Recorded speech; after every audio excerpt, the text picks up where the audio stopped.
evening, ladies and gentlemen, and welcome to the Mahoning Drive-In Theater, the largest single-screen drive-in in the United States. We're certainly glad you could be with us this evening, and don't forget the concession stand is open with all kinds of great things to eat and drink.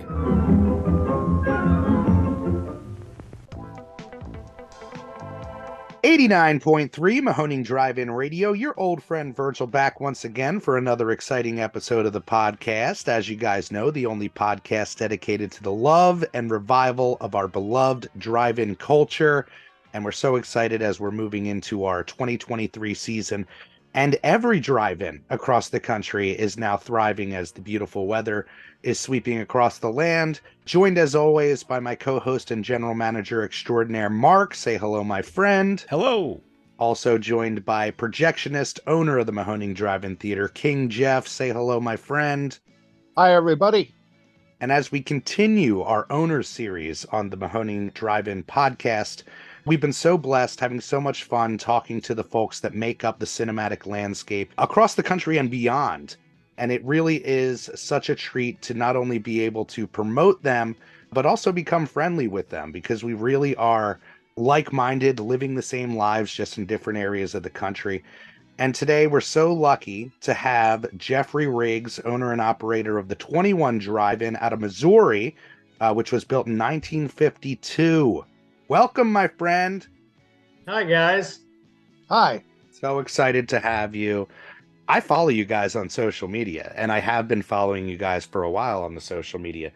And I love the stuff that you do. It's kind of a mixture. You do a really good job out there. Thank you. Yeah, but let's jump into it and give people kind of a layout of where you're at. I mean, in Missouri, I assume it's kind of a rural situation, but are you built up? Are you in the middle of nowhere like us? Oh, we are in the middle of nowhere. Oh, that helps us, right? Yeah, absolutely in the middle of nowhere. If the moon is not out and my projector is not running, there's high risk of speaker post collision. Just getting totally lost, wandering in the dark. Yep. That's amazing. Well, what is the history? You guys opened up in 1952. Is it family operated? Did you come into it? I came into it. It's had, as far as I know, I think there's been 4 different owners, maybe 5 different ownerships, being one owner owning it twice. Oh, wow. It's never really changed family hands throughout its ownership. That's amazing. That's what we love to hear. 9 times out of 10, that's the case. Is it's family passed on? Oh no, I mean it's never been passed on to a family member. It's I see. Like when a new ownership comes in, it's not of the same family, any of them. Oh, how about that? So really, it's been a series of people coming in, reviving, running it for their time. Very cool. Yeah, it seems like there's been quite a few people that have had like a stewardship of it. It was built they started construction, I think, in 1951. Clyde Davis, he built the drive-in. He was a gentleman out of Ellington, Missouri. It's about 17 miles north of us on Highway 21. And he owned it for quite a long time, and then some stuff happened and he sold it to someone. I don't know what the name of that ownership was. There was a big fire at the local newspaper years and years ago. I think it was like sometime in the mid to late 70s. Yeah. And there was a black hole. There was a lot of record storage there, and like, you don't get people up there all the time being forthright and telling you, like, coming forward with the information sometimes. Right. But I know that the guy that he sold it to, like, after a couple of years, like, Clyde wasn't happy about how that guy was running it, and he came back in and owned it again. And I don't know exactly how long that ran to. And then there was another family in Van Buren, Missouri, which is about 9 miles east or west of us. We're technically in Garwood. Yes. So They ran it for quite a while, and then I think they're the family that like it went dark. I think in like the VHS age. Oh yeah. I'm thinking I've never gotten an official date. I think it went dark like sometime in the like maybe late 80s, 86, 87. And then the people that I bought it from, Cecil and Diane Price, they had owned it and reopened it back up. I want to say 1998. Oh wow, so a And good 10 years there where it was just where sitting. where it was just sitting. Some of those pictures that I sent you guys, like I said, I pulled them from the Speaker Post Facebook page, and where someone during its dark age had, jumped over the fence and Wandered like in, yes. wandered in and taken some pictures, and like nobody up around there has really ever shared that kind of stuff with me. I posted on my social media and asked for people to send it to me all the time. I'd love to see a ton of those pictures. I just don't get them. Yeah, we're kind of in the same boat with the Patreon that we run. Mark does an amazing job of sifting through all the old theater ads, and I think at a certain point, we kind of have that black hole era too, right, Mark? Yeah, there's a period of time where the coverage online just, I don't know, I think maybe it changed which newspaper they were advertising in or something like that. So I'm still working. Might have to go the old shoe leather route and go to some old microfilm in local libraries or something. Running some microfiche. I think I might have to. Yeah, and I would love to run the microfiche too, but like I said, at that paper where I had that almost all the owners had done all their advertising and stuff like that through publication, it all got lost. Crazy. That is just nuts. So it So truly is I wander upon bits every now and again at, surrounding flea markets that happen to be within like a good 60, 70-mile vicinity of the drive-in. Oh, that's awesome. Rediscovering pieces of its history. We love that Speaker Post group. It's such a great community. And it's tough, though, because when you find that stuff, like you're stuck. Like you're buying it, it's there. No way of getting around it.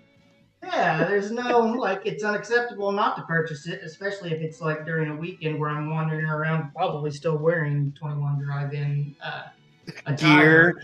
They see you coming from a mile away. They're like, hook. Got him. We got like 2 sales in booth 5, guys. Well, it sounds like, I don't know if you grew up around the 21, but what's your history with the 21? Okay, so my history with the 21 is I went to it a few times after high school because, like I said, they reopened it in 98. So I graduated in 96. Yeah. And so we went there every great once in a while. Some people would load up and go out there while Cecil and Diane owned it. But, if it had been open during my teenage years, I probably would have monopolized it quite a bit. Because I had a cool old hot rod truck and and it would have been great, but work and life gets in the way once you get a little bit older like that. It makes it harder to get up there. And once it had like I said, I'd been up there a few times, but my real connection with it was the former owners, Cecil and Diane Price. Yeah. I used to run my parents' medical waste business years and years ago, as soon as I was old enough to do it, because that's the way family businesses work. Oh, yeah. And so I used to go around nursing homes, doctors' offices all the time. And, of course, I'm obviously a huge movie nerd, grew up around loving movies. And I was in the nursing home up in Ellington one day, and I heard some of the nurses talking to Diane about the drive-in, what's going to be on at the drive-in this weekend and blah, blah, blah. And so I talked to her, and because it was a means for me to get movie posters, quite honestly. Yeah. And so struck up a friendship with her. And while she was still at the nursing home, I would get posters from her. And then now and again, when I'd go to the drive-in, she'd give me some here and there. And then she was no longer at the nursing home. And then years later, I started selling nails for Mid-Continent Nail, which is like the United States' largest nail manufacturer. Yeah. And it's based out of Poplar Bluff, the town that I grew up and live in. And started going around to all the pallet factories around, rural Missouri, right? Stuff all around the drive-in. and Yeah. walked into Cecil and Diane's place, and they've had a sawmill for generations, and got to be friends with her again. And, you know, after years of friendship with her, I worked for Mid-Continent Nail for almost 11 years, and just became friends. And she, knew how much I cared about it and thought the drive-in was awesome. So we, we just got to be friends, and she started talking to me about, she thinks she'd like me to own it. Wow. Come on. Talk about a destined scenario. Yeah. You not only crossed paths once, but reconnected and then rekindled this kind of friendship and led you here. That's wild. Yeah. Where does that Yeah. love of movies come from? I mean, it sounds like you had a little bit of dip in the toe with the 21, but did you go to other drive-ins as a kid? When did you get hooked by the bug? There weren't many around here. There was one, and it just opened back up last year in Piedmont, Missouri. It went dark for about 7 or 8 years and just opened up back up last season. They're about 45 minutes away from me. Yeah. And it's a much smaller drive-in, a much smaller screen. I would say there's a maybe 2 to 250 cars at the most is probably what they could get in their gates. Right. And that was a much further drive from Poplar Bluff than it would be to get to the 21. So it was one of those deals where, man, that thing was a good, hour That was and a 10, trek. 15, yeah, Right. It was a good hour and 10, 15 minutes. And when you're super young, like, your parents rarely let you sneak off and do stuff like that. And it wasn't as big and as cool. I feel like we were spoiled back in the day with the amount of choices that we had.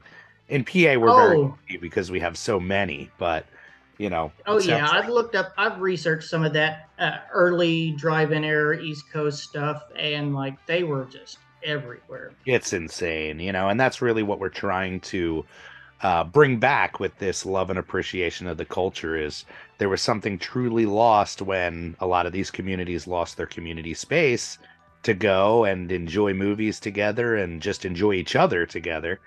And anytime that we can shine a light on a drive-in that is able to revive that, I mean, again, we're so like-minded, it's kind of crazy. So what gave you the confidence to be like, I am going to jump in and take this puppy over? Did they have a successful business running, or was it like, hey, I got to come in and revive some stuff? I mean, it was pretty good, but they were getting to the point to where they were just done with it. When I got it from them, we started talking. We actually went through the process in 2016 and got right to the finish line, and Diane pulled out and was like, I can't do it. I'm not ready, And then she came back to me again a year later, and she was like, I was wrong. She's like, I'm getting old, and I want to have weekends again. And, she had been running the sawmill day and then doing the drive-in at night and on the weekends. And, but because of that, they didn't really encourage a ton of any really kind of stuff that really makes drive-ins pop off, community-driven events and doing private shows for people that want to do private shows, whether it be for organizations or stuff like that. They didn't have any social media presence at all. For years before I even owned it, I owned all the tags to the social media. But so were you helping them out with that before even? No. There was a local lady that had a little Facebook page that she used to run for Diane because Diane didn't want to mess with it. But other than that, that's really all they had.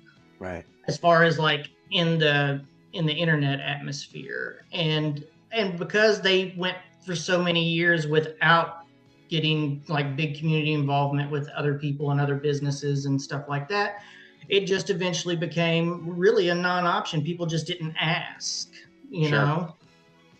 And I'm still fighting that fight, and people will show interest sometimes, but there's a lot of stuff that goes on around here during this time of the year. Van Buren, just down the road where the river is at. It's a huge tourist area. Yeah. Because people come from all over the country to come float the current river. It's beautiful.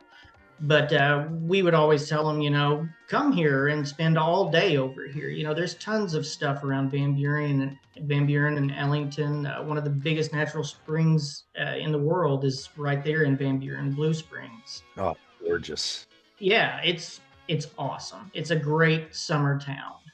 But it's small and insulary, and I'm not from over there. I'm a Poplar Bluff guy. Yeah. But we're getting there. But I mean, my big love for movies, it was probably, Rogers Theater in Poplar Bluff, where I grew up. Oh, yeah. So that's what, your childhood theater? Oh, yeah. The Rogers was where everybody went. We had another small theater in the middle of town. Both of them were 2 screens. The other one was the Mansion Mall Theater, which was in like a tiny little mini mall deal.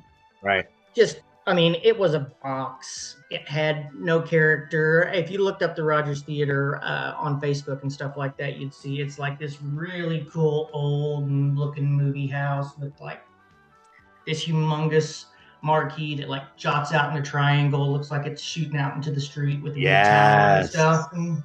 We love that. There's such a crossover with the drive-in culture and the movie house culture. Anybody yeah. alive. Yeah, like anytime you go to a cool movie house, you're just like, it makes the movie so much better. So true. You go back in time. It's very much like the drive-in appeal. There's something inherently built in that's nostalgic, even if you're not nostalgic for it. It's very weird.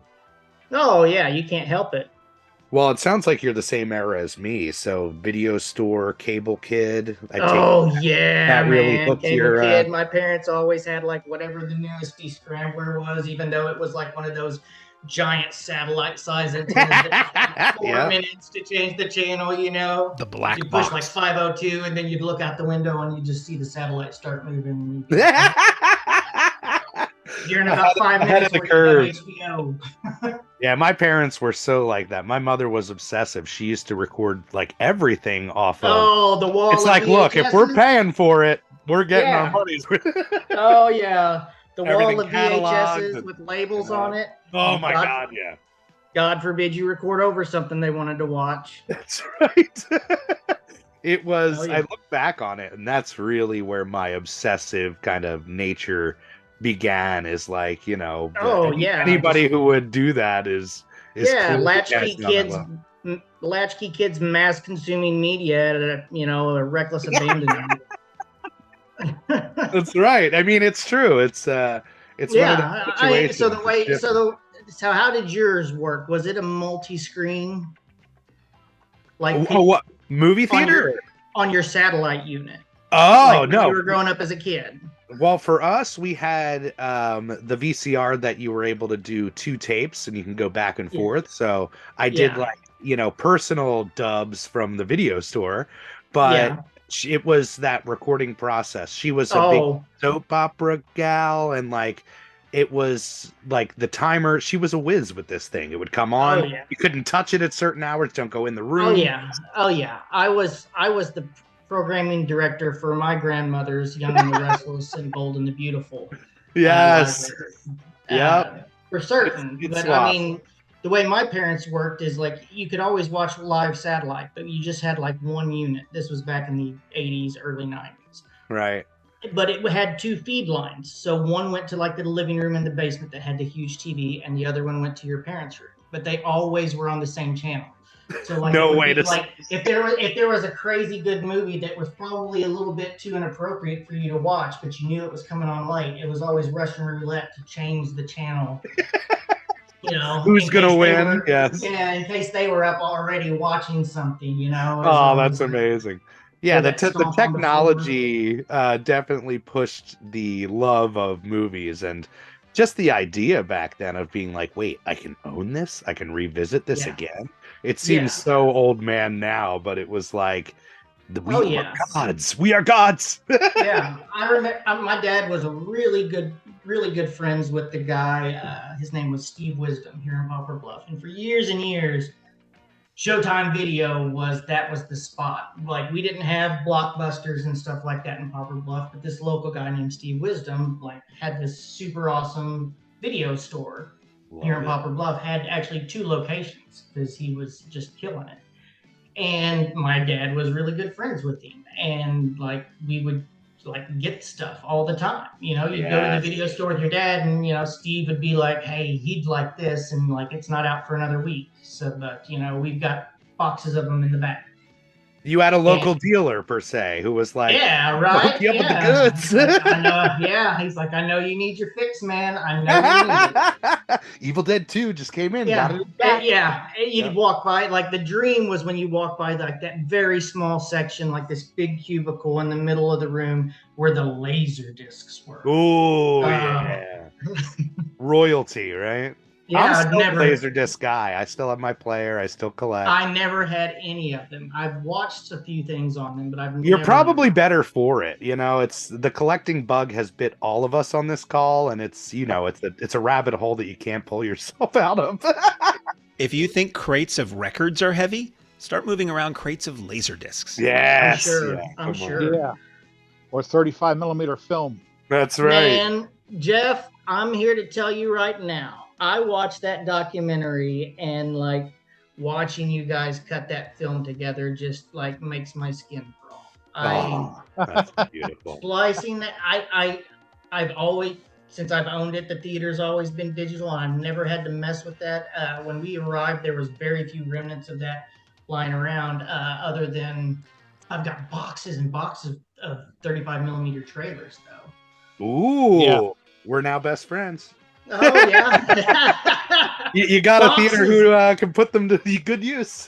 I'm not gonna lie, I've chopped some of them up, but sure, there's an overwhelming wealth of still just available stuff. Oh, we love it's that. all stuff that happened during Cecil and Diane's era while they did 35 millimeter film, which, like I said, would have been late 90s till 2015. Yeah, that's our wheelhouse, baby. Yeah, we try to do a 35 millimeter pre-show trailer reels. We try to do the intermissions between, so we try to be fully immersive when it comes to the 35 mil. But most of our collection has been pulled from all parts of the country from people who are like, "Hey, I got this. I can't do anything with it. You guys can." Yeah, man. I've got 2 projectors. I've got platters. I've got. Yeah, see, it's all who you know. That's beautiful. And it's not doing me any good. I mean, I would love for another theater to make use of it. I've toyed with the notion. I tried to get Rogers to take one because when our big box 8 screen finally came in here in Poplar Bluff, Mansion Mall got torn down and Rogers got sold to the city. Now the city keeps it, and they try to do plays and musical events and stuff there, but they took out all their movie equipment when they... Yes, sounds very familiar. We just went through something like that with a local theater here. Yeah, and there's also Reynolds County Museum that I've thought about giving one of the projectors to, because we're literally... my fence line, if you hop over my fence line, you're in Carter County, but we're in Reynolds County, even though like we're way further away from all of the like what would be considered larger towns in Reynolds County. Right. Our closest person next to us is easily Van Buren, like I said, about 9 miles west of us. Yeah. And Elsinore is about 15 miles from us, and Poplar Bluff is right at about, I can leave my door and be pulling into the drive-in in about 35 minutes. That's beautiful. Not bad. Well, we luck out in that way too. We have a tourist attraction in Jim Thorpe, which isn't far from us.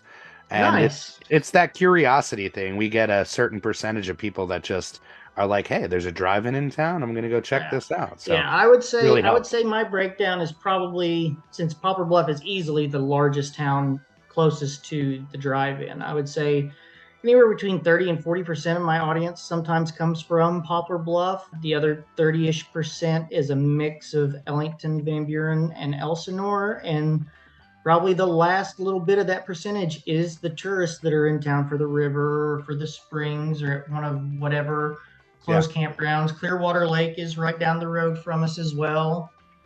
It all works out. Sometimes location is key, and it's wild to think that these things were built in the 40s, 50s, and still somehow it works out now that the land's been developed to still deliver you an audience. Yeah, I mean, it gets rough sometimes. I mean, my biggest complaint being first run and a single screen is Oh, your hands are tied. the Yep. booking obligations. Yep. I'm always fine with a 2-week booking. It's the 3-week bookings because the way things are staggered, they're almost always staggered every 2 weeks. So, I mean, I was a multi-screen, it would be so much easier to flex and move things around. Yeah, the owners we're talking to, that's always the thing I push. I'm like, so that second screen, that's just for you to play around on, right? It's like, it makes Right. things so much easier as far as appeasing that, because you can scoot things that you have to keep for multiple weeks over to your smaller screen or whatever the Correct. case is. And yeah, it's really difficult. And we talk about this all the time. Like, what is Hollywood now? What is the releasing schedule now? It's so crazy. Right. Like, when Megan came out, I swear that it was available on digital 2 days later, it felt like. Where Yeah. it's like So, keeping yeah, something yeah, for 3 weeks seems kind of crazy, you know? yeah. You're poking the bear. Uh, uh, I Let it loose, brother. Let it loose, brother. Let it yeah, loose. yeah. I believe concessions should be made for single screens, and a lot of us drive-ins like really helped them out during COVID, like really did, and the ones that were able to function. Mine wasn't because of other circumstances, but I got open later on in the season. Yeah. And they were just giving stuff away, which was nice. I'm not going to lie. It was super nice. But immediately because of COVID opened the door to the way quick digital releases. I mean, super, super fast. So we gave them all this help, and we, for a better part, kept the kind of movie going experience alive during that pandemic. Fact. And yeah, it's a fact. Like, they can't argue that. Like, people were putting them up in shopping parking lots. I mean, and so then after the smoke cleared, they went right back to hammering away and didn't give anything back. And not only did they not give anything back, but they didn't change their digital release schedule either. They just kept shoving it out as fast as they could too. So my argument on that, as far as booking, is if they're going to give it away really, really quick to another market, and I think the regular theaters have a gripe on this too. But so where's the rub? So are you going to do me better on a percentage, or are you going to be nice and let me just keep it 2 weeks? Or if it's something that's not tracking real good, let me just keep it 1. Oh, yeah. I don't understand that they do not realize, especially for a single screen operation, if they would allow us that just a little bit more bit of flexibility, it would be much easier. I could have half my summer probably scheduled Sure. if I could just stick to a 2-week obligation, because those 2-week obligations make the decision, especially if you know your audience, really, really cut and dry, depending on what's being released, on which one you're going to go with. So if you're going to make me keep it for the same lengths of time, then if you're going to release it early, then let me pay you less of a percentage, because you're going to go out there and get it from someone else here later on. You would think, and that's as the booker here, it's amazing to me that there is no established line of communication between exhibitors and the studios, where it's like, these are things that could benefit everybody across the board. They could benefit everyone across the board. It Yeah. would make pulling, like I said, because you can publicize it more. They don't realize that. So when you got to do a 3-week obligation, even if it's just a banger of a release, and week 1 is going to be super awesome, and week 2 is probably going to be still pretty good. Yeah. But then week 3 is going to be not so great. And their argument is always like, well, you get to keep a bigger percentage of that smaller night. And I'm You like, get to well, keep a percentage of nothing. Right, exactly. So, because a lot of times, if the other if the other studio isn't playing nice, because I'm sure you guys do retro, so I'm guessing like your booking fees are probably on your retro stuff is probably like 17.5% on a double feature, 35% whole versus whatever your booking amount is. Yeah, it's pretty traditional in that sense. We do try to push for a lot of flat rates because we work with so many studios on any given night. Like we do quadruple features. Sometimes we're working with 4 different studios, so it's hard to cut up that pie, but as long as they get their piece, they're always happy. But they always want a lot less of a percentage for the older stuff. Oh, So, yeah. they hit us with that 70, 65. I've been asked to take 75 and argued them back down to 70 before. Yeah. It's a game. It's all a game. It's a shell game. It's a total shell game. That's the hardest part. And, we are the anomaly functioning as a full retro 35 millimeter theater. But I really do feel for any first run, who has to kind of balance and do that juggling act. It's a different type of juggling what we do, but yeah, it's wild. Yeah, I bet hunting down rights for some of the stuff that you guys play is pretty rough sometimes. The rights it's really the prints where it's like, okay, we found the rights. Yeah, I bet that's a nightmare. Does a print exist? So there's many a show that we've just had to abandon because it's just not available or not a good enough print available to run. So yeah, do you ever have like a real hot lead fall out at the last minute? Oh my God, so many times. Yeah. We've had like, prints not show up at the last minute. Oh yeah. We infamously have had some screenings where we, didn't receive the print. We've had to come up with a backdoor digital system, and now we're able to do anything in case things fall out. But yeah, it's a balance. It's always a fine balance. But so, what's the geographical layout of you guys' drive-in? Like, is it flat? I know you guys have grass from the documentary. Yeah, we're flat, but we got the berms all the way back. Yeah. I guess it's technically, if we were to include the tree line, about 14 rows, something like that. But it's massive, humongous 110-foot screen. Nothing really has been touched as far as the layout goes. That's kind of the sell of the Mahoning, is it's as original as it was the day that it opened. And yeah, it's pretty wild. The things that you don't expect to become huge kind of staples become your staples. Yeah. Oh, yeah. For you, do you guys have a kind of a staple landmark? You got the marquee, you got an entryway that everybody loves, or anything like that? The majority of our audience comes from Highway 60, which is like 4 or 5 miles down the road, down Highway 21.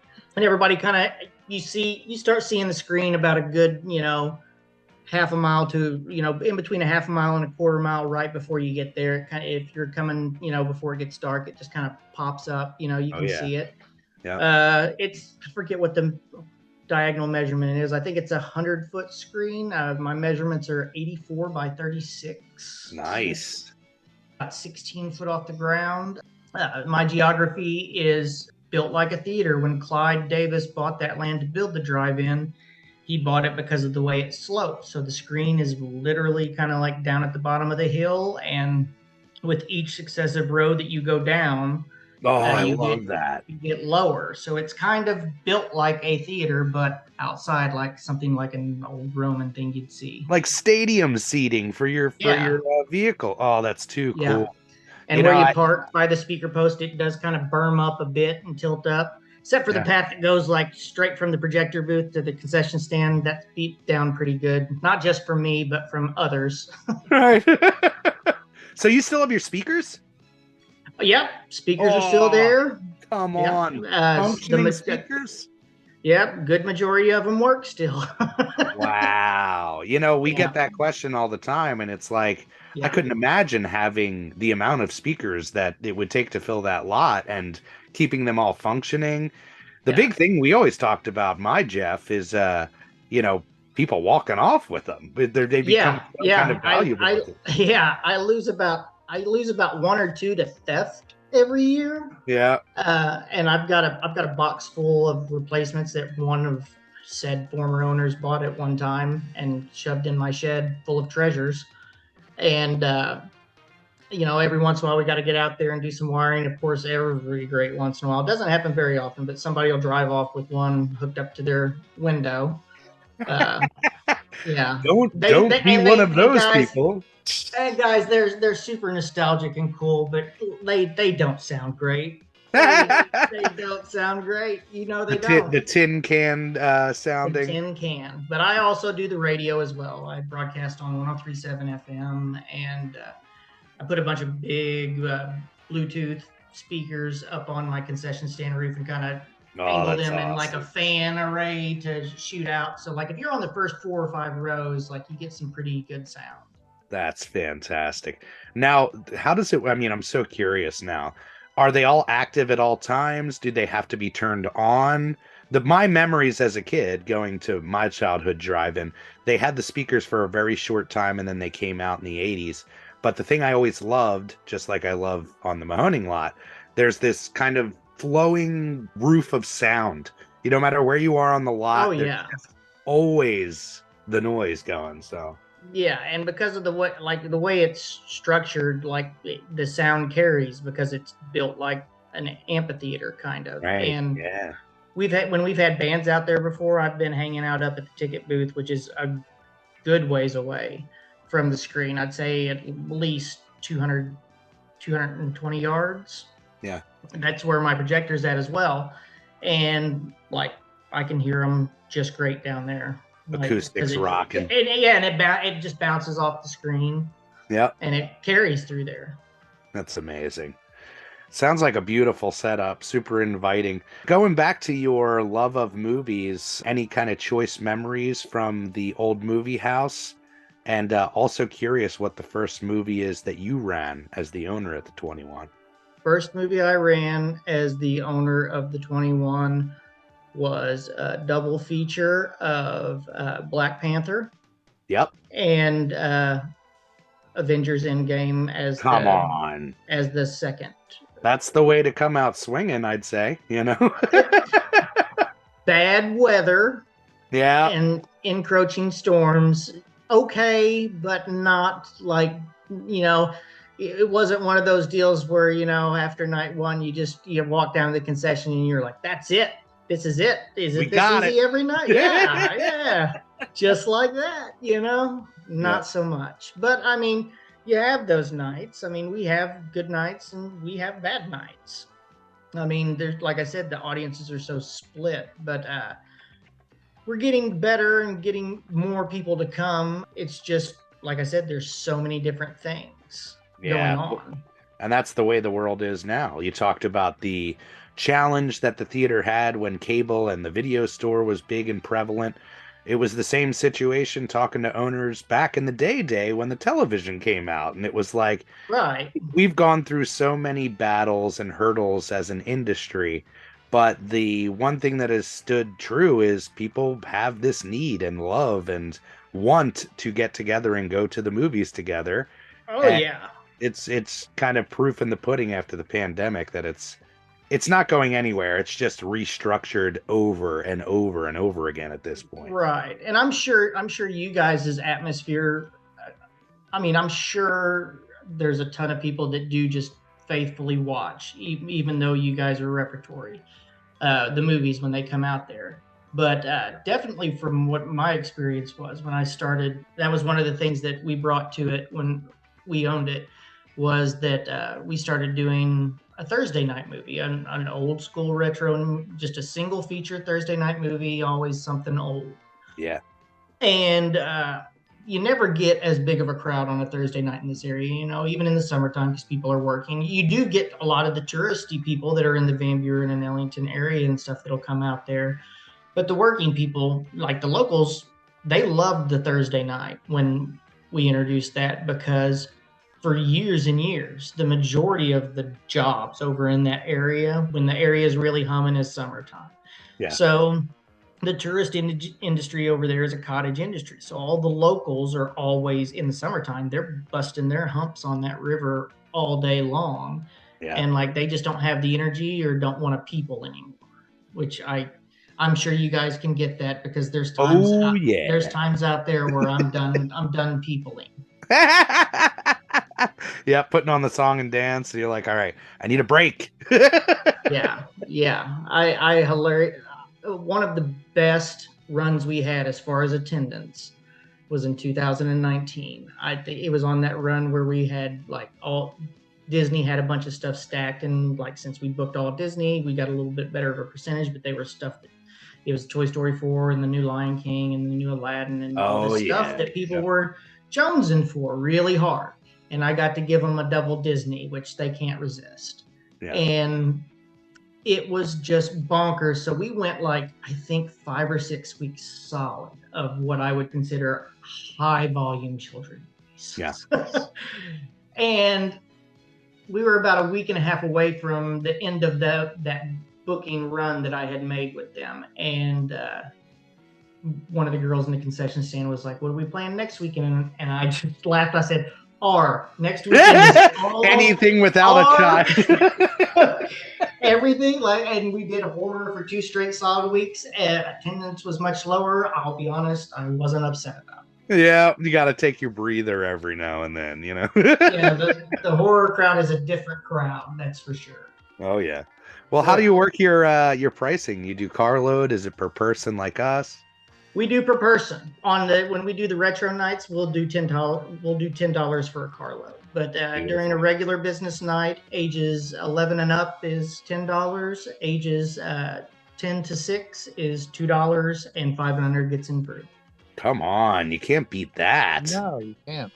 It's funny that you brought up the Thursdays because we started doing Tuesdays during the pandemic, and we found the same thing. There were people who came out of the woodwork and are like, you have no idea like how much it hurts being somebody that has to work every weekend, seeing your cool events and being like, I'm never able to get there. It gives those people some sort of bite at the apple, I would always tell the locals, I'd be like, when they'd tell me, thanks for doing the Thursday nights, we actually get to come, and I'm like, I'm sorry it's not the new stuff, and they're like, so what? Like, some solids. As solid as you can. Of course, you don't get if you're first run, you don't get to book anything repertory from Disney. But everybody else plays ball pretty nice, as long as they don't have like some sort of anniversary thing going on. Yeah, you catch the moratoriums and things like that. Yeah, exactly. But I mean, the lower attendance on the Thursday nights doesn't ever bother me. It's one of those things where honestly, if you can get a business to sponsor the Thursday night and that covers your booking fee and you don't have to worry about a super high attendance, you don't ever get mad about a low attendance, because the people that come out to watch, Ferris Bueller's Day Off or Gremlins or something like that, those people are just thrilled that they're going to get to watch that thing on a big, huge, massive screen. And the repertory nights have always, even especially the ones that are really well attended, are always like kind of a social hour. Like everybody kind of just wanders around and hangs out, because 90% of them can probably recite the movie. That's the beauty, Yeah, when they come out for those, it really becomes a communal aspect. Yeah, they don't have to pay attention all the time. They can, stop, look up, and be like, "Oh, that funny part's fixing to happen. I'm going to watch for a couple seconds," and then they can go right back to their conversation. Yeah, absolutely. There's a real fine line. We try to book in the Grindhouse era as well as the popcorn, movies that are going to hit everybody. And it's strange, it's the people that come out and support. You never know what's going to be the draw, what's going to excite people. Sometimes the rarer the movie, the more excited people get. Oh, yeah. I do love the atmosphere of the retro. So what's your closest metropolitan area? Well, Allentown's not far from us, but then we got Philadelphia further down. But most of our fan base, it's not local. It's Philly, Jersey, New York tourists coming in. Yeah. People making the trek to come out and see us. So again, totally the opposite of every other owner that we're talking to, which relies on their locals in such a huge way. We also have multiple drive-ins directly around us that do first run. So that really started in motion the idea of standing out in some way, showing things different, which led us to the retro. And then the 35 obviously is the biggest kind of seller. The fact that we're the only remaining full-time 35 millimeter drive-in it's a Oh, I'm staple, sure you that know, and I'm sure the film nerds love you guys. it's the Yeah. best, you know. It's a community, and it really goes hand in hand with what we're doing. You know, the idea of being mouthpieces for the drive-in culture and spreading the love for everybody across the country. It's kind of nice that they can come to a film mecca that is hyper focused on the appreciation of it all. It kind of is an easy pill or an easy crossover, I guess, with that Yeah, market. it You can. know. I'm sure it can be. I don't get a lot of. There's not a ton of film snobbery type people around me. If I were closer to a metropolitan area, I would probably go all repertory and just nerd out. Totally pull those cinephiles. It's tough. I mean, because there's some nights that are so gamble, and you look at what's come out first run, and you're like, well, gosh, that's on the nose. It's got the money machine behind it, letting everybody know that it's here. But it's a different beat. It But as really much is. as that sometimes seem apparent, like definitely I can tell you from my experience being first run, like every once in a while, like you're just like, fan, this one's gonna be solid. We're gonna kill this movie's got. There's gonna be 1,000 people come see it, and you get like 40 cars. You never know. You Yeah. never know what's going to connect with people, especially now. It's such an oversaturation where I used to have my finger on the pulse so hard, being in the industry, like you couldn't avoid when things were Oh coming yeah, out. I found that at a certain point running the indoors, there'd be things coming out on the calendar where I'm like, where did this come from? Like who promoted this? Who's coming to see right, this? yeah. So there's so many factors at play. It's just wild, you know. Yeah, and you try to keep your finger on the pulse as much as you can. I mean, I most definitely consume a massive amount of movies. Like I mean, it's my thing. Yeah. But I mean, I miss stuff all the time. I'm definitely a film nerd, but the area of the country that I'm in, it does not afford me to play some of the weirder stuff I'd like to play sometimes because it's just Sure. way too much of a gamble. But every Right. once in a while you get to sneak. I always say sometimes I get to sneak culture in on people on the double feature, you know. Yes. Well, a lot of those Tuesdays will say like, this is for Yeah. us, like it's fine if we get 20 cars, we're still gonna have a great time. And we always do. That's the beauty of the Oh drive-in is yeah. it's kind of impossible The thing not I to. hate about those nights the most is like cutting all the employees loose because I'm just like, all right, guys, get out of here. Like, Yep. You were planning on having fun yeah, tonight? See ya. yeah. And most of the people that most of the people that I get, other than my business partner and his girlfriend and their daughter and my son coming to help us over there on weekends, is kids. Honestly, I mean that's over in that area. That's who you can get to work in your concession stand. I've been Yeah, fortunate to we know that. Olivia was with the drive-in when we bought it, and she had been working there. She's one of those girls that works at the local ice cream shop in town called Jolly Cone. Look it up. It's just a huge slice of Americana. She loved movies and she loved the drive-in. So like her boss at the Jolly Cone never made her work on Friday and Saturday nights because she worked at the drive-in. But all other days, she was at the Jolly Cone. And I had her for about 3.5 years after she graduated high school. But now she lives up in St. Louis, and like that's a crutch that I'm not going to get to lean on as much this year. But but I mean, she would always have friends that would come in there and work, and those, I would tell the kids, I'd be like, listen, I'm sure there's a party going on somewhere, or you guys can cut out early and tell your parents you had to work late if you want. But Jeff Yep. is no longer paying you to be here. and you need to make yourself scarce because we can handle who's here. Right. That makes total Yeah, and sense. that gives you times with those loyal customers in those slower times too, because they come in and talk and chat you up. Oh, absolutely. It's our favorite part. I got to ask you because you mentioned it. You got your son and daughter working there? My business partner's daughter will come out there with him sometimes, and my son on the weekends that I have my son, he's always out there with me. I love my so my much. stepson, he worked out there with us the first couple of years. He was slinging pizza for a good while. It's a family affair. Yeah. Jude likes to hand out candy, but I don't really require a whole bunch of work out of him other than just hanging out with me while he's there. What a dream. What a dream. I always talked about the dream was running a drive-in, which I've been talking about since I was 13, but oh my gosh, to have your parent own one or be connected in that way to be like, okay, this is like my personal playground. It's Yeah. I feel very jealous of my kids, honestly, where I'm like, Yeah. you guys don't Oh, realize how yeah. good you got it.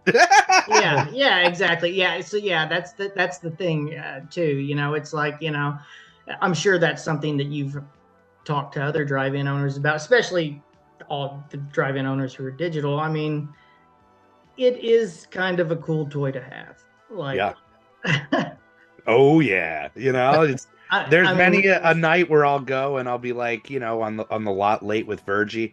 I'll be like, you want to watch something up on the screen? Like for right, me as a kid, like, oh my God, that would just right. Oh blow yeah, my mind. I was like, you'll be the most popular kid in school eventually. You just wait. yeah. Just wait. Yeah. Me and both my sons have played video games on it. Like we Oh played yeah. played Yeah. Mario Kart on it. All day. Yeah.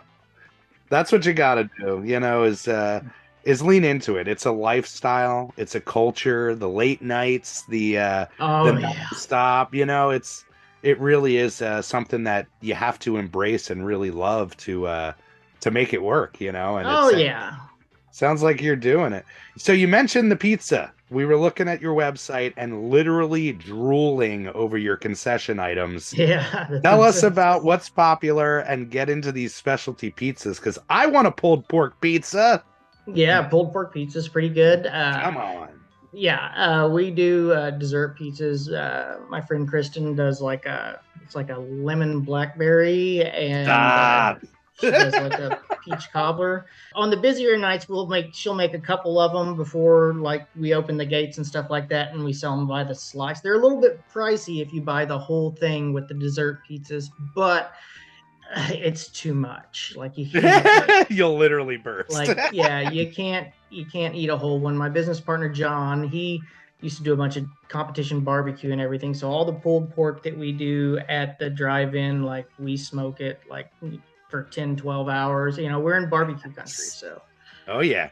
That's for a 10-12 hours you before. can't not offer it or people will riot. Right. Well, the Cecil and Diane, they did pulled pork and barbecue and stuff like that too when they owned it, but they just bought like the stuff that you buy from the supplier, and Yeah, ain't you the same. basically pour it out of a tub and mix it all together, and like there's a difference. Yeah, there It's is. a huge difference. And me and my business partner John, we're foodies too. Like we almost tried to swing out and see you guys in person when we were in Pittsburgh in October. We went out there to go watch the Cardinals play their last 3 games and go see Albert and Yachty play their last games. Wow, out there in Pittsburgh against the awesome. Pirates. And you guys, I knew you guys weren't super far away, but it's a pretty good drive, isn't it?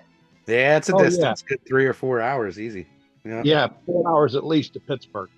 Yeah, and after driving 10 from Poplar Bluff, yay. Yeah, I get it. Well, what when you came into things, did you have this idea of like, all right, I'm gonna go with a little more options at the concession stand, really make it a draw for people? Because we all know it. That's how the theater industry survives. It really wasn't adding or taking things away necessarily. It was just providing better versions of what was already being given out there. They did hot dogs and they did Polish sausage and egg rolls like we did. They did pretzels. They did pizza and they did barbecue and chili and stuff like we do. But all of their stuff was pre-made stuff. Whereas like me and like John does the barbecue, I make the chili. They used to do Hunt's Brothers pizza. I got rid of that and started buying pre-frozen crusts that were at least like 3 or 4 inches larger, which doesn't seem like much, but when you're looking at a pizza that has a larger circumference, that much larger circumference, it looks like a quite like a legitimate pizza. Yeah. It looks like a real pizza, whereas let's not kid ourselves, those Hunt's Brother jobs are gas station pizzas. All right. Right. And the beauty of those first years of having the drive-in and actually still using Hunt's Brothers was all it was the convenience, because it came They called them pies. And when you get them from Hunt's Brothers, a pie comes pre-sauced, pre-cheese, basically like a frozen cheese pizza that you buy from the grocery store. And you just Right. like shove it in the conveyor, and it goes through and it does its thing. You add the other toppings to it. Where, as the way I do it now, is the only thing that's really pre-made is that crust, and you have, like, we sauce it, we cheese it, and like we do everything. Yeah. And it's just better. I mean, and of course the price had to go up, but I mean, what isn't right now? That's But true. But when you're talking about, Right. these specialty pizzas, you know, right. it's still very affordable. Yeah, it's still, I mean, my prices are way cheaper than they should be. But, it's nice for people to say, man, that was like back before we went with a modern POS system and we just did a cash register. You'd always get and we were cash only back then. Yeah. You'd always get they get up there and they start going through telling you what they want, and they'll stop in the middle and go, "Where we at?" Yeah. And you go, 35. And they're like, "Oh, okay, yeah, I don't want that pretzel and I don't need that extra icy," Yeah. Because paper money is real money, guys. Like that's the way it works in their brain. And That's right. When you're swiping, it's a lot easier. yeah, they definitely spend with less discretion, for sure. So it sounds like you have a walk-up system versus a self-serve system, like point of. Yeah, because I don't like the setup in my concession stand. It's one of those things where, immediately when coming in, it was like, okay, one of these days this is gonna have to change, and I'm hoping it does get to change one day soon. I'm actually waiting on possibly getting my screen completely resurfaced, hopefully. Nice. I actually contacted the guys that were on your podcast because those storms that blew through the Little Rock area the other day, they took out about like 8 or 9 of my panels. Crazy. Wow. Yeah, and it's the steel structure is good, but when it was rebuilt in the 70s after the original wood screen got knocked down by a tornado, they built a steel structure, but the substructure and the screen surface are all wood. And I'm hoping those guys can attach just steel and the screen surface, and we get to use our existing metal structure. But we're hoping to hear from the insurance soon on that. Very cool. Is that something you got to deal with out there, is weather? Because of the screen and the age that it's coming along, and I knew coming in that was a bear that I was going to have to wrestle eventually as well. I'd say 3 or 4 times a season, a bad storm will blow through and knock just a 1 or 2 pieces off, sometimes. Right. Never anything super major. I got a guy that owns a tree service that lives like right down the road, and he'll run out there and hook you back up. Yeah, his price scale is flexible. Sometimes there's nothing worse than coming to prep a show, and like I said, between a quarter of a mile to a half a mile before you get to the theater, round in that corner, you see and just seeing a chiclet missing, the light shining through. Yeah, the light shining through, and it's like 5 hours until showtime, and Oh yeah. Yeah, but that's where this bad one happening this time is the argument that we're going to make with the insurance company. We're just going to be like, listen, guys, do you guys want to have to keep doing this like 2-3 times a year? Like, why don't we just be proactive about it? Help us out. Yeah, come on. That's what we're hoping happens, but we're prepared for whatever. I mean, we'll get it band-aided back up. There's some real hillbilly ingenuity going on over here, so. It's all about pivoting. It's all about, reacting as things come up. That's what we find is there's no way to prepare for these things. You just kind of got to jump into it and make it work best for you, Yep. Exactly right. So we like to talk a little bit about the cinematic landscape. You mentioned that you had another drive-in that opened up not too far from you. Any of those indoors still open? Any of the movie houses? Oh, you said that the one was bought by the town, correct? Yeah, well, yeah. When they back then, it was the theaters in town were run by Sarasota, which is now defunct. But when Sarasota, they sold the Rogers, the really cool one, to the city for $1. But they made them sign like some sort of BS, like 99-year no compete, can't show movie thing. And then the Sarasota 8 eventually turned into an AMC 8, and they finally negotiated to have that lifted, but they had already torn out all the equipment and planned to make it a live theater type event place. I don't think that was a bad move. I think they shouldn't have taken the option away for the theatrical releases. Now, they've, in the past couple of years, started to show movies there. But guys, it's like the backyard setup movies that people do. Like, that's what they do on the stage. And I mean, so back in the day, that used to be in the early 30s when it was a single screen movie theater. It has like the big, like the high terrace or whatever, and then it drops lower, and then it goes into a less sloped area. And so when I was a kid, there used to be 2 screens, and they had built a big partition, and like the upper theater, like you almost set vertical, like your feet were almost at the heads of the other people when you were in that screen. And when you were in the lower, it was less of a slope, but the bigger screen was definitely down at the bottom.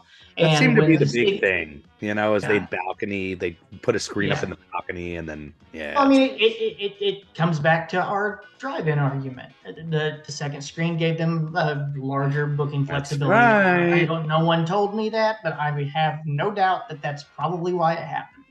Well, we are in a small group, a selective group, because just like Jeff says in the documentary, there's something very original about everybody facing the same way, watching the same movie, getting the same experience. And the fact that you're still a single screener, it's many a times, I'm sure the owners have thought about it where they're like, oh, maybe we could figure it out, put another one over here. But there's something classic about it, There is. I actually have enough room to do a very small one if I wanted to in one of my drive-up areas. Unless you have like a 600 plus car night, like they're not going to have to park over there. Sure. Utilize all the space. It'd be like a 60 or 70 space. You'd have enough room to do maybe 60 or 70 parking spots there. Right. Give you the option to toss your third week over there. Yeah. Damn third week. I'm telling you every time. Well, I don't want to take up all your time. I want to give the guys some opportunity to pick your brain as well. You got anything for Jeffrey there, Mark? Yeah, one of the things I do is I do cyber sleuthing before we talk to our fellow owners, and I look up your theater on Google Maps, and I get a street view, see what it looks like from the road, see what it looks like from above. And first of all, I am envious that you are in the middle of nowhere and can have bands. You have a couple neighbors, right? 1 or 2 neighbors around there? A couple. The guy, like if you're facing my screen, the guy who lives immediately to the right of me, his name is Ronnie Miller. And if you look us up on Google Maps again and go a little bit further south down 21, you'll see that there's a Miller Lake. His grandfather sold that land to Clyde Davis to build the drive-in there. He's got like a 18-acre stretch that's sitting right next to me. He's like the nicest guy in the world and grew up working at the drive-in and has all kinds of stories and shares them with you. And like Ronnie don't care what I do though. See, that's just perfect, because then you can, like you said, you can have bands and you can have speakers all over the place bouncing the sound off the screen. For us, the screen acts as this gigantic sponge and bouncer. So like if somebody is sitting in the front row talking, the people in the back row can hear it like it's next to them and vice versa. Right. And if we have a band, the people who are our neighbors who aren't really that close can hear it like it's in their front yard. One thing I also noticed was that from the road, you can pretty clearly see the screen. At least that's what it looked like on the street. Oh, yeah. Do you have like a line of like kids on bikes or people who turn their lights off trying to get a free show? You definitely catch brake lights hitting hard sometimes. Slowing on down, Yeah, like I said earlier, when I said I used to work for the nail company, and they had a sawmill, like literally the sawmill that is like less than a half a mile down the road from the theater. There's about, within a 6 or 7 mile radius, there's probably about 6 or 7 sawmills. So big log trucks drive by all the time. And they love to hit the Jake brake in the middle of the show. Kind of slopes going around that curve, and you'll just hear them. Like, man, really? Yeah. We got to deal with what we got, right? Which would be excellent if you were showing Duel, but otherwise, Right. well, it's like we Right. have a racetrack that's not, again, not that close to us, but the sound carries, and you can hear it really clearly on our lot some nights. And I say, when we show the Mad Max movies, that's great because it's like natural surround sound, just engines revving. Yeah. When we do our Cannonball Run show, it'll be great.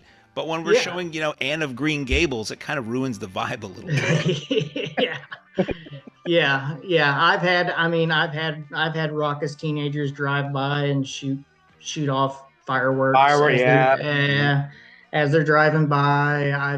I've seen, I don't know how many wrecks and deer jumping over the fence and all kinds of stuff out there. Or that is the worst. You show up to do you're like, okay, I have a local kid that does a pretty good job mowing the grass, but in order to save some bucks, I always tell him, I'm like, hey, I'll weed eat, don't worry about it, Right. And I'll show up out there with the weed eater to go weed eat, and I'm just like, oh man, what's that smell? And you'll go over by the highway ditch, and there's just a deer laying there in the ditch, and you're like, oh man, I got to deal with that.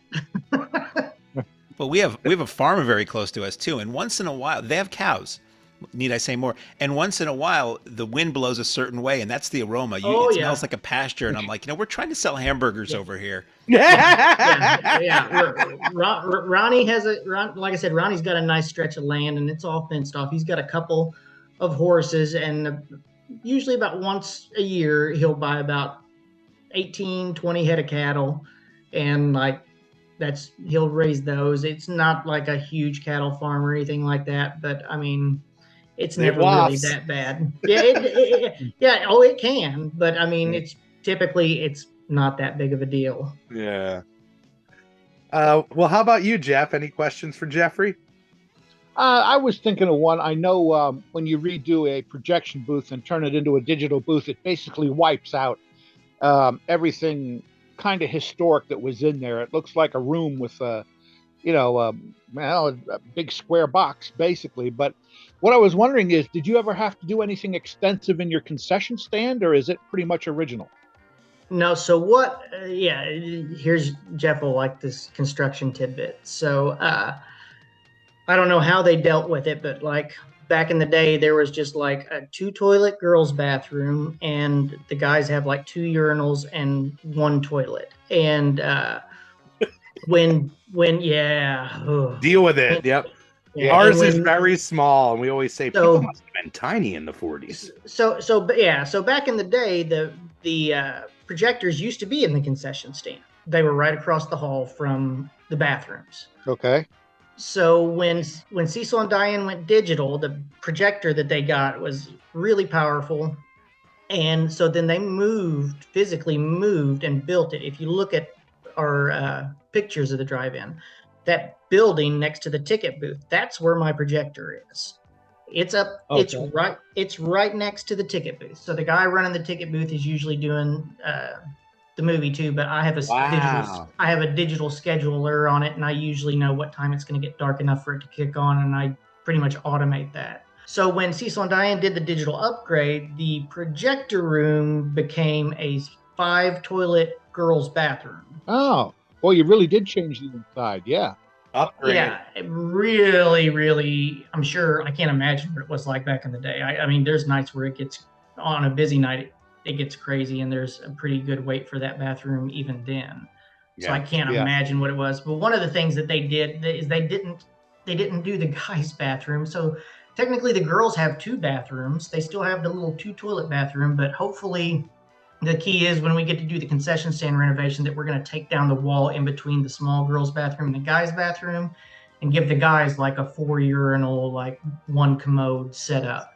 And because let me tell you, there's Band-Aids everywhere in that old place. Yeah. Well, again, you work with what you got. When you're coming into a structure that was built 50, 60, 70 years ago, it's very much that scenario where you're like, okay, I'm going to figure this out. I'm going to make this work for my people. And, the beauty of it is there's a lot of love in the originality of a drive-in, Oh, I respect that. We always tell people, even if we own it, it's more like a stewardship. Like the idea is, maybe one day find someone that's gonna make it better than what it was. You know, you want to leave it better than you found it, and Sure. that's what Right. we're working on. Right. Well, it sounds like you're doing an amazing job. Why don't you let the people know where they can find you on the social medias? We know how important that is. Okay, we're on Facebook. I have a Twitter account that I never do anything with anymore, but I have a Twitter account as well. I'll get on there every once in a while. We've got Instagram. We've got a website, 21drivein dash in between the drive and the end.com. And that's where we're at social media wise. That's beautiful. Now, as far as your schedule, are you seasonal or can people come visit you all year round? How's that work? I mean, we're seasonal for the first run stuff. We usually run from May till October, but we are available to be used anytime when those regular gates aren't. You know, that's when private parties and private stuff becomes available for people to be able to afford to do on the weekends. But we're just now starting to open the doors more to stuff like that. It's very smart. You know, we as we go every single year, we add little additions, little pieces, and you figure it out as you go. And it sounds like you're doing a great job keeping the dream alive. Anybody who's out there who happens to be coming through, whether tourist wise or coming through the area, be sure to swing by, show them some love. I'm super excited to come and try some of that pizza and check out that stadium setup. We're hoping that we can start selling some advance tickets pretty soon here for next April when the solar eclipse comes through. Yeah, we're going to be right. We're going to be right in the path of totality, and we're hoping to make like an all-day thing of it because after the duration of it is done and over with, it'll be like 3 or 4 hours after that until it's dark enough to play a movie. So then like we can kick off from the all-day festivities. And if we do that, sell advance tickets, we'll probably post them on the website. That's awesome. Solar eclipse party.